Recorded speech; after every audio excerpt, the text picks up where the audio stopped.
Hello everyone and welcome back to my channel. Today I'm not going to talk about self-taught, and I would love to, but it's something rather social, something rather lifestyle, something rather this way.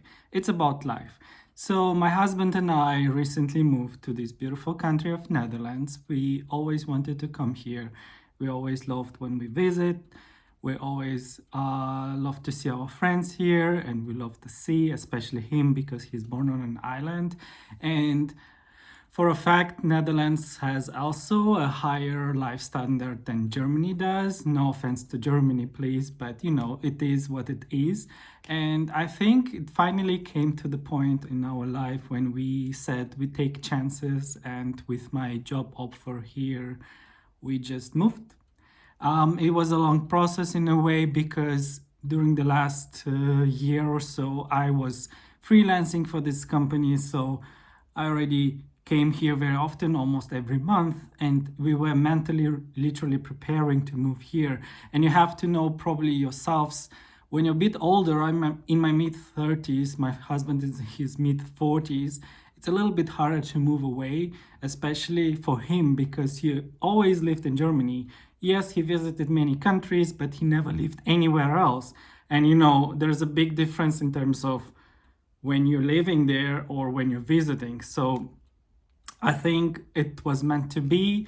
We are finally here. It's been slightly over 2 months now. And yes, it's still the beginning. It's still exciting times and everything is pink and colorful and great and bright, put it this way. But there are stuff that you have to do, and it's not that difficult actually to move here as an European Union citizen, and this is what this video is going to be about today.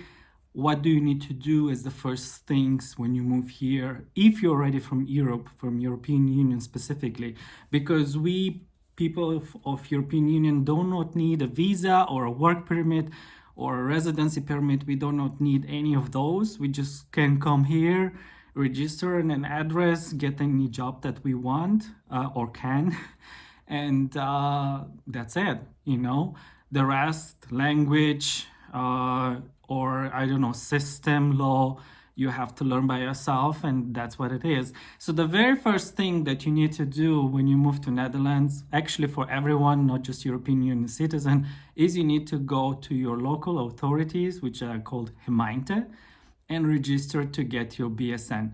And the BSN is basically a number that is unique only to you.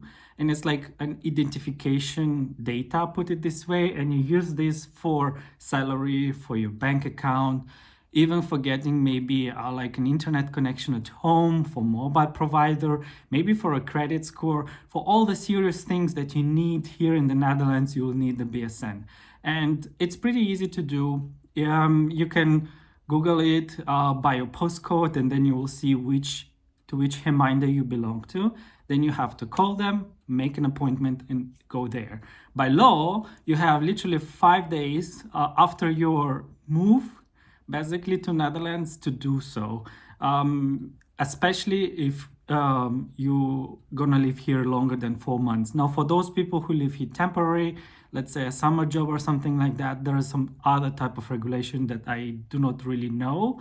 But for those that want to live here permanently, or at least 4 months, they need to do this registration with the gemeente and get the BSN. After this, I think the most important thing to deal with is either your bank account, up to you, or your health insurance. Now, on the bank account, it's rather easy because most of the banks or most of the organizations here, like let's say your internet provider, your supermarket, your employer, I don't know what wherever you need the bank account, they will accept a German IBAN or like a Spanish, French, whatever, European Union IBAN, they would accept that. However, from our experience, the only company that didn't accept the German format was the DigiD, which is one of the biggest internet provider at home, a DSL connector. And we really talked to one of their highest supervisors from customer support, and they said, sorry, our system, it just doesn't do it. We didn't update it. We only accept the German or the Dutch format. So for this reason, we did get a bank account, and this was ING. ING is a bank that is originally Dutch, by the way, but it's all over Europe. I've had it in Germany with my husband, and I've had it in Romania where I lived before. By the way, I'm from Moldova, so I moved to Romania first for my first study. Then I moved to Germany for my second study, where I lived almost 14 years, met my husband, married, bought a house and all of that. And finally, we are in Netherlands. And if bank account is not the most important thing, for sure health insurance is.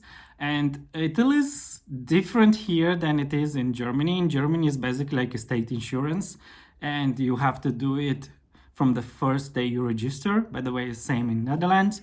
But here you have way more offers, way more options, way more companies that do health insurance. And it is also cheaper. So part of the health insurance, or at least the social insurance, will be deducted from your salary slip every single month. But for the health insurance specifically, you have to make a contract yourself with a company, with one of the providers. So there are regional providers, there are also resellers. You have to be careful with that. And then they have the standard option, which starts around 140 euros a month for anyone, regardless of your income. But then you have options such as dental or physiotherapy and stuff like that, and it can go higher, even above 200 euros. So I chose ONVZ. I will actually link it below in the comment box, in the description box, sorry. And the reason for that was that they had a fully English website.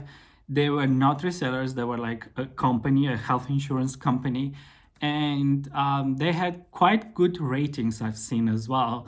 And it was fairly easy to make a contract with them. I first checked if they cover my medicine. I'm gonna get on this in a separate video in the future, hopefully. So everything was easy with them. I registered with them. I got my health insurance in a matter of a week. And after that, I was really relieved because, you know, due to my medicine, I could not have like a break in it. I have to take it every single day. So I was a little bit concerned and worried that I might have a break because of the, you know, all these bureaucracies. But it worked out.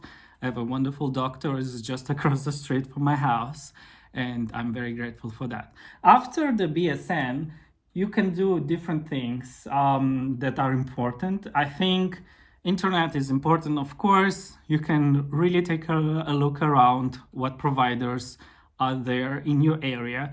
And with each of them, you need to check if they do provide specifically internet connection to your postal code, because some of them might provide, some of them might not. Or Odido, for instance, does provide the regular connection, but not fiber. That's a thing here in Netherlands. You have fiber everywhere, thanks God, not like in Germany, but it is still not everywhere. After the internet connection, I think important is to consider a mobile phone number. Now, with my German phone number, I didn't have any issues at all. I think there was only with the water provider that I needed to put in really a Dutch number, and I just took my office number and it worked out. So you don't need to worry about mobile phone numbers. But in case you were wondering, maybe DSL and mobile phone from Odido, because Odido is a great company. After that, I think very important is to do DigiD, which is an identification service here in the Netherlands. And with this one, you can easily identify yourself in the future whenever you might need it.